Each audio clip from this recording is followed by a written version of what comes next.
Cancer सर्वांगीण मार्गदर्शन भाग 7 वैद्य दिलीप गाडगीळ पुणे। तो हम कल बात कर रहे थे कि जो प्राणियों को ये वनस्पतियों को हार्मोन्स दिए जाते हैं उनके बारे में सोचना जरूरी है।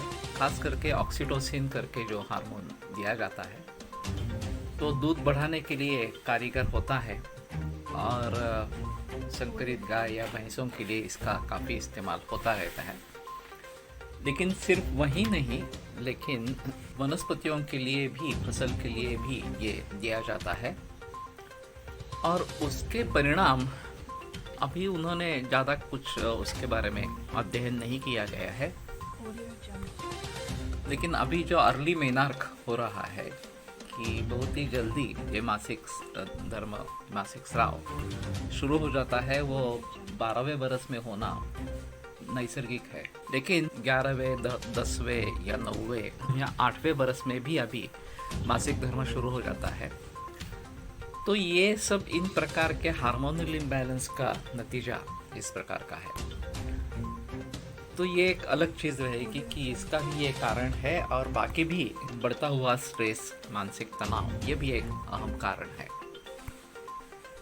लेकिन फिलहाल इस प्रकार का संकरित पशु, संकरित गाय और इस प्रकार के संकरित जो धान है उनके बारे में सोचना बहुत ज़रूरी है। और अभी सुभाष पालेकर जी का जो प्रयास चल रहा है कि देसी सीड्स का इस्तेमाल करो, जो हमारा ही बीज है जो पहले हमारे हाथ में रहता था, वो सबसे अहम है। तो जब से जैसे ही फसल आएगी तो पहले बीज बाजू में रख दो अगले बरस के लिए, बोने के लिए।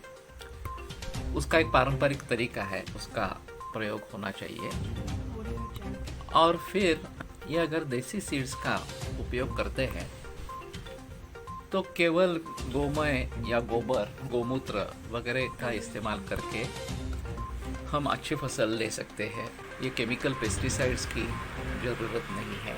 इससे नैसर्गिक खाद भी मिलता है और मुख्य जो है वो प्रदूषण नहीं होता। हवा का, पानी का, ज़मीन का जो प्रदूषण इस पेस्टिसाइड्स के जरिए हो रहा है वो नहीं होता।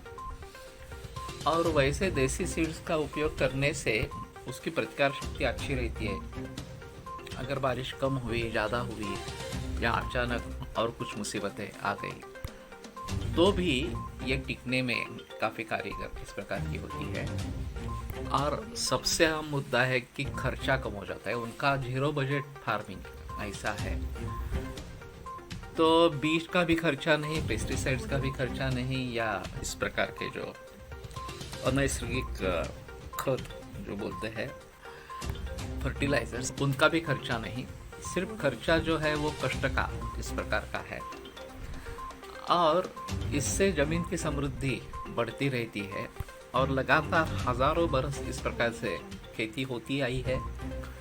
और उसमें कोई इस प्रकार का नहीं हुआ कि किसानों को आत्महत्या करनी पड़े या वो पूरे कंगाल इस प्रकार से हो जाए। ऐसा तो नहीं हुआ था। पहले ज़माने में तो उत्तम खेती ये सबसे बढ़िया खेती मानी जाती थी। फिर व्यापार इस प्रकार का कहा जाता था। फिर नौकरी जो है वो सबसे निम्न स्तर की मानी जाती थी। अभी ये पिक्चर काफ़ी बदल गया और खेती बिल्कुल अच्छी नहीं है ऐसा लोग कहने लगे। उसमें अनसर्टेनिटी बहुत ज़्यादा है, खर्चा बहुत ज़्यादा है और फिर उसमें से जो उपज है वो बहुत कम है इस प्रकार से। तो इस श्रृंखला को हमें तोड़ना है और ये तोड़ेंगे तो काफ़ी चीज़ें बदलेगी ऐसा है। एक बार हम फिर से नैसर्गिक खेती की तरफ अगर मुड़ेंगे तो न केवल हमारा बल्कि सभी सृष्टि का में फायदा होगा, उसमें सुधार होगा और फिर से सृष्टि सुजला सुफला इस प्रकार की हो जाएगी।